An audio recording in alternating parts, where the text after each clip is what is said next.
பற்றி தப்பாக சொன்னீங்கல்ல, போன பீட வீடு நாசமாக போயிடும் அப்படின்னு.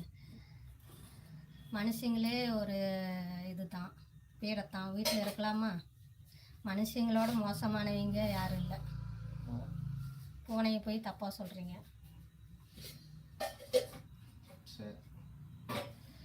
இந்த விலங்குகள், அந்த மிருகங்கள்லாம் கூட பரவாயில்ல, மனுஷங்க. வெளியே எடுத்துட்டு போறேன். பூனை பீடை பிடிச்சது தான் அப்படிலாம் சொல்லாதீங்க. இல்லை விட்டுரு, அது அவங்களோட மைண்ட் செட் அந்த மாதிரி. சரி விட்டுரு, அப்படியே இருக்கட்டும்பா, உங்கள் மைண்ட் செட்டுக்கு அப்படியே இருக்கட்டும். எங்களுக்கு அது வந்து நாங்களே எங்கள் கூட ஒரு மனிதனாக தான் நாங்கள் பார்த்து வளர்த்துறோம். எங்கள் பிள்ளைங்களாம் நாங்கள் வச்சு வளர்த்துறோம். உங்களுக்கு அது பேடியாக இருக்குன்னா அது நீங்கள் அது உங்களுக்குள்ள நீங்கள் வச்சுக்காங்க.